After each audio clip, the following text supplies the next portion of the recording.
Hey guys, it's Olivia.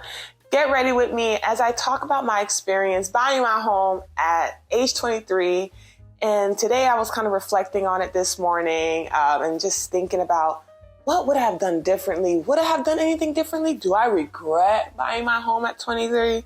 I'm now 28 and so pushing on 29.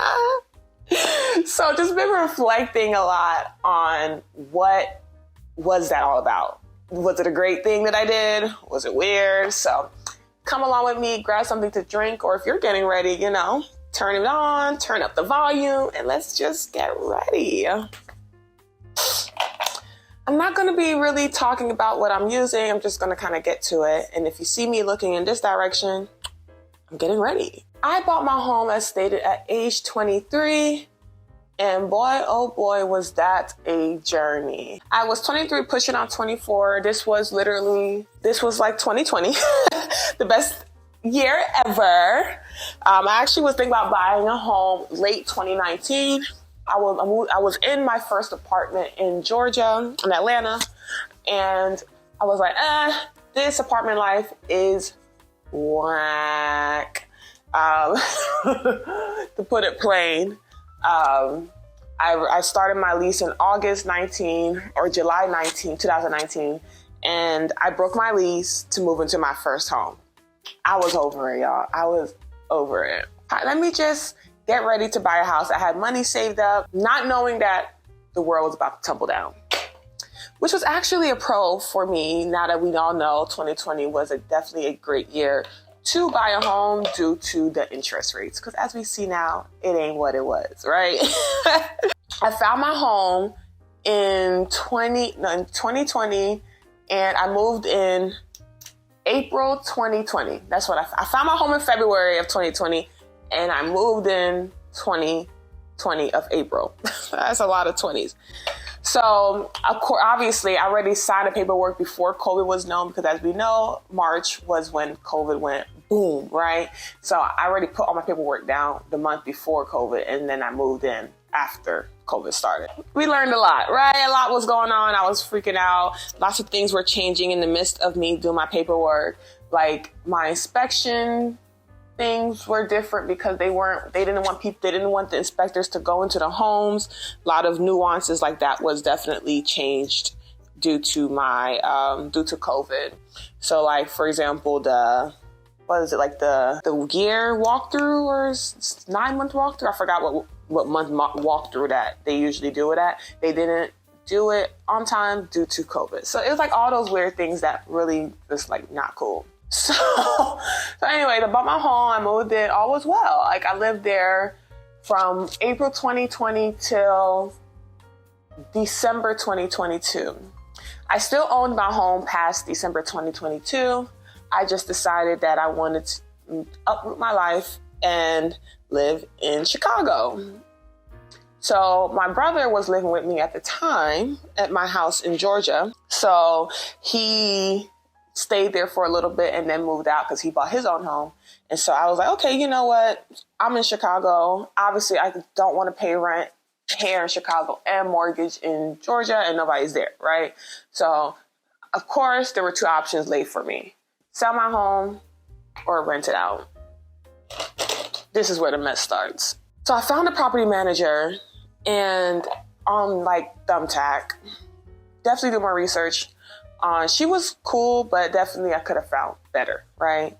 I found her on Thumbtack, strangely enough, and she did her job. She found me a tenant. She did the credit score background. Everything was fine and dandy. She did it the right way.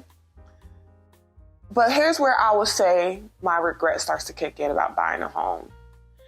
Let me just lay some regrets. First, I was 23, so I don't think at that age you really know what you want to do in your life. You know that, like, I was a nurse. I was just starting my nursing career in 2019, the end of 2019. So I was a nurse, but just because you have your career set up doesn't mean you know where you want to live. Because obviously here I am in Chicago. So that was interesting to say the least. But so I would definitely say the biggest thing about buying a home young is you don't know where your life's going to take you. You don't know if you're going to get a job promotion. You don't know if you're going to not like where you live anymore and want to just be free and young and move away. You don't know. You don't know if you're going to change your career paths. You just don't know where life's going to take you at that age. You don't know at any age, but you really don't know at 23. So I would definitely say if you're at that age right now and you're like, I'm ready to buy a house because like, I'm ready to build up my investment portfolio and all the trendy terms people like to use in terms of buying a home. That's kind of where my push came from. Like, oh, I'm young. I should buy a home now. And by the time I'm this age, it'll be this paid off and it'll be paid off. And then I invest. Yes, those are all true realities. But like, what about, like, you got to remember, like, you're 23. You don't know left or right, baby. Like literally that whole process, I relied on my loved ones and I didn't have a realtor because I bought a new construction home and I just used the sales agent that was selling the homes in the neighborhood because I found a home on my own. And then the sales agent lady who was still in the neighborhood, she essentially was like my person. And because I found my home super fast, I was settled. I was good. I was like, I like this decision. I'm sitting in it. I just went on with it. It was like my second home that I visited and I kept dreaming about it. So I just bought it. I recommend a realtor, y'all, just because so you can have more options. I should have took my time with that process for sure. Because here's why I have a little regret about what I bought. Okay, first of all, getting ready with me and talking is literally a science. Little things that I regret just a little bit, not too much, is I did not consider location. And it's so crazy because growing up, I used to watch HGTV all the time. And I literally knew that location was literally what was always discussed. And I found a home that was beautiful. Don't get me wrong, the home was beautiful.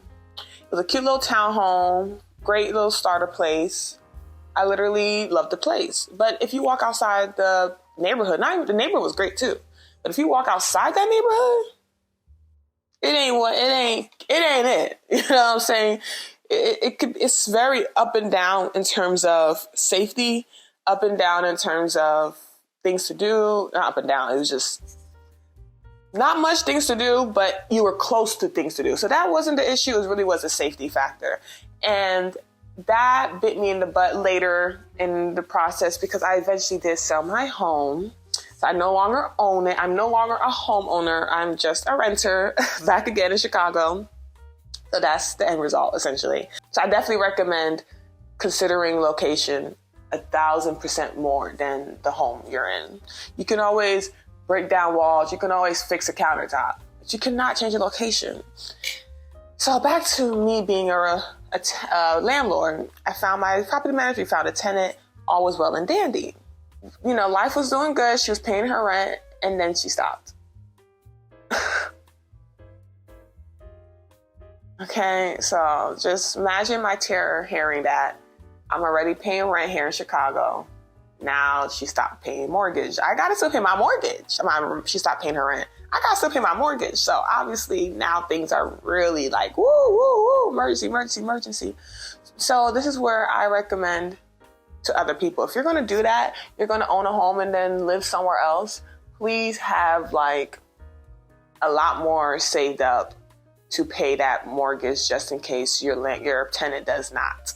And I'm not just talking about, 3 months. I'm talking about, I would say like 6 to 12, not even 6, honestly, like 8 to 12 months worth of mortgage in your savings, because my eviction process, she eventually just stopped altogether. My eviction process took so many months to get her out of there. And you should really know your eviction rules in the area that you live in. Don't think that your tenant is going to be the perfect angel and that you're going to be just good and dandy. Oh, they're a great family. She has a great job. And you just don't know, like, the life switches up. Look at these people in tech making literally like hundreds and thousands of dollars. And then they wake up one morning and they're getting a call from their HR saying that they don't have a job anymore. You just don't know what people's lives is going to do. So don't just look at their checks, their income, and like, oh, they're perfect. Like, yes, they're perfect in theory. You should definitely still consider them. But always be ready for war, essentially.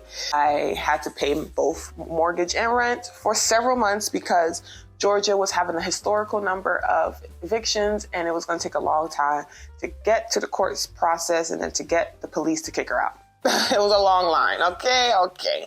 So you just don't know what kind of tenant you're working with. You don't know if this tenant's going to be the one to just get up and leave and move on with their life, or they know their laws and they're going to sit in your house until they're literally forcibly kicked out. You just don't know what kind of tenant you're working with.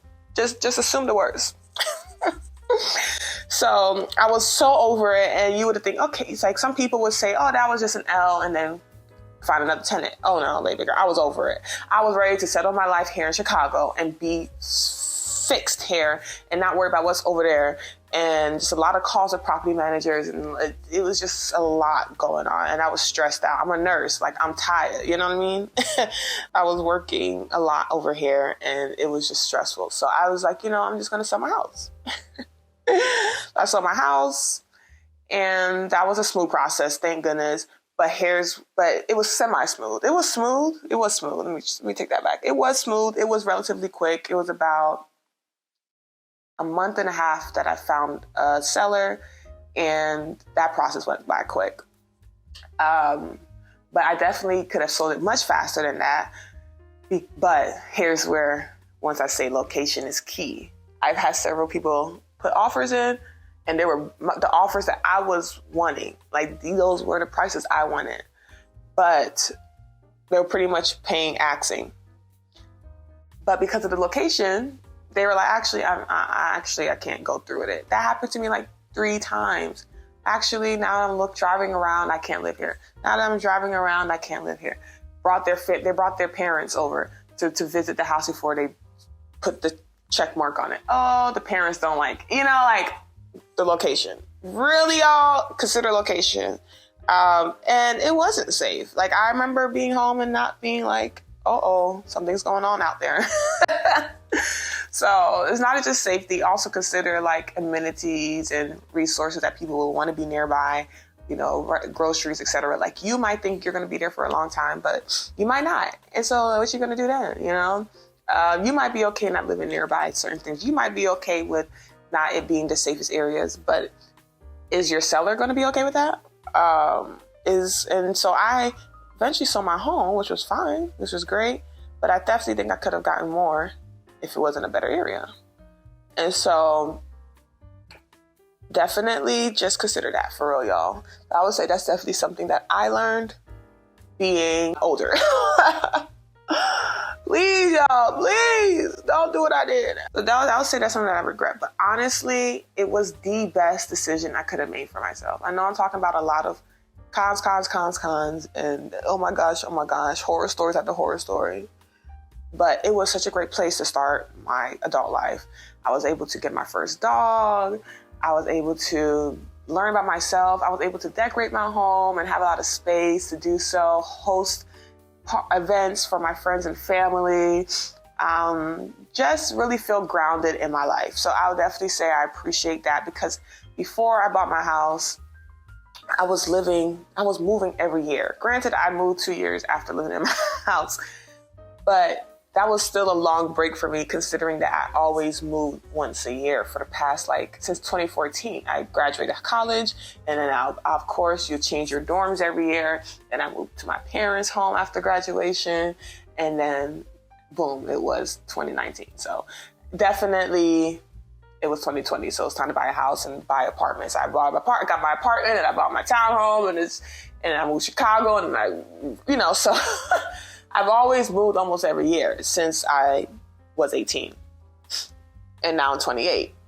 And I'm kind of in a place with my life right now where I'm ready to just find a place that I can stay for a while. I'm talking about 5 years plus, and just sit down. Oh my gosh. I feel like I've just been moving a lot, and I'm kind of tired of packing and unpacking and decorating and undecorating. And I think that's one reason why I haven't really decorated the places I've lived in. Even my home, I didn't go hardcore, because I always had this feeling in the back of my head that I was going to move again. So I would say that's the thing about your early 20s. Your life moves so much. Sometimes you might be that 23-year-old who wants to just stay in one place and you will stay there for a long time.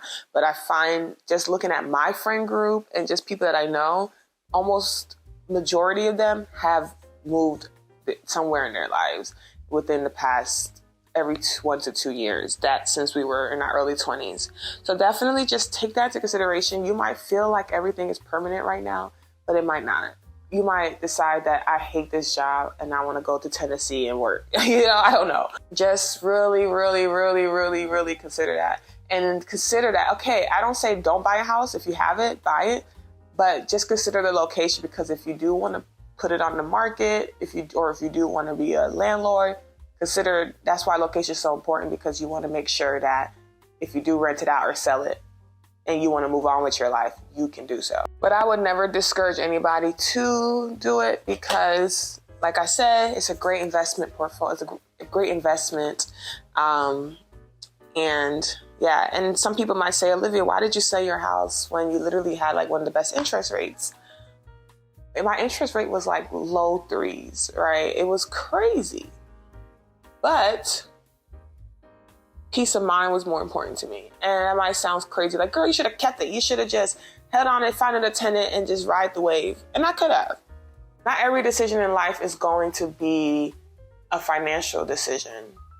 Some decisions are also, where am I in my life decisions? What could I do with this money?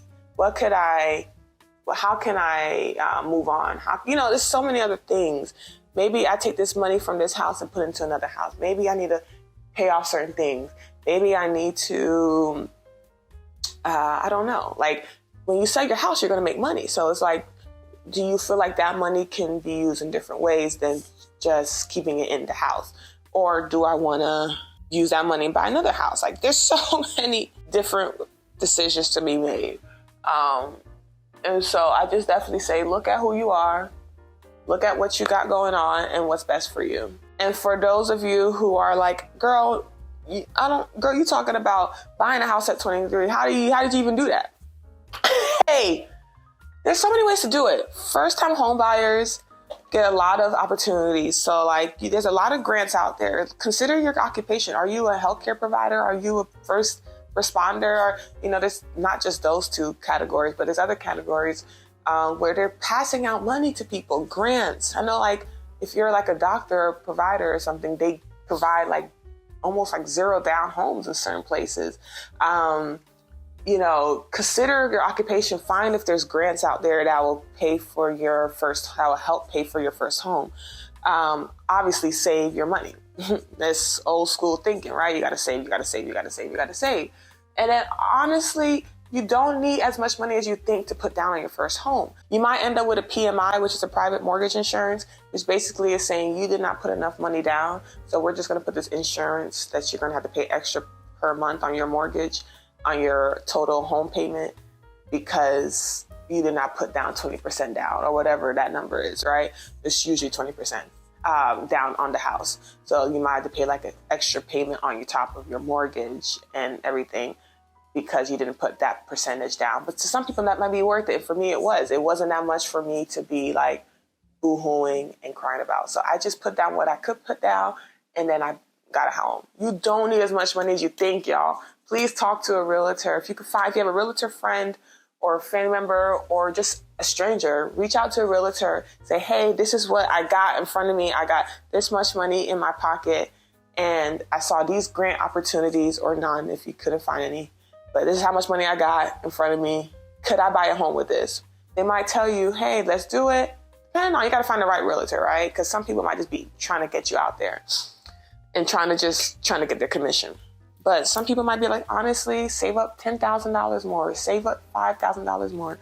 Especially for my first time home buyers, they're really more accommodating for that first home in terms of working with you in terms of what you got. Now that second home and that third home, they're not too lenient. They're like, all right, you need to put down that 20%, honestly, baby. Like, what you doing? What did you do with that first home you sold, So yeah, definitely that first time home, they're a little bit more flexible with how much money you put down. So just go out there, seek information. Don't just assume because you don't have $30,000 in your pocket right now of savings that you can't buy a home. You can, baby girl. You just gotta be creative and ask questions, because you might be surprised on what you can do. And get it started, because I don't think you're going to lose when you buy a home. Like, at least for me, like, even though my home wasn't in the best area, I eventually did rent it out. I eventually did sell it, and I profited both ways. Well, not with the tenant situation, because that whole mess was crazy. But if it was a successful tenant, I would have profited. So that could be your story. And then if you sell it, you're going to profit. So it's always going to just be a cash flow thing. If you eventually say, I want to move out, I want to do my own thing. Or you just live there and you love it. You just might stay there for a long time, and life is great. So I'm talking about people who just want to get up and leave. I'm really leading in that direction because that's my reality, but that might not be yours. You might be there forever. You might be there for 10 years. Like, I don't know your life. You know, you might have kids and you might settle in it. Like, I don't know. But definitely just be safe out there, y'all. Be financially responsible. This time of life right now is really funky. Things are expensive. Interest rates they're kind of going down a little bit, but they're definitely not perfect. So I definitely say just play it safe and please make smart decisions. But yeah, that's pretty much it. Like, definitely there were lots of pros, lots of cons, but honestly, there's not as much cons as you may think. It's just how you do it. My story, there were cons, but your story doesn't have to be that. So that's why I wanted to share that with you all and just kind of give you some insight on things to consider if you are going to buy a house, young or any age, to be honest, just things to consider, period. You might be much older, but you might be in a place in your life where you want to get up and move and do things. So it's not just about people who are in their early 20s, but I definitely wanted to cater this video to them for sure. But yeah, I hope you all have a great day, and thanks for spending time with Livy. All right, guys, bye.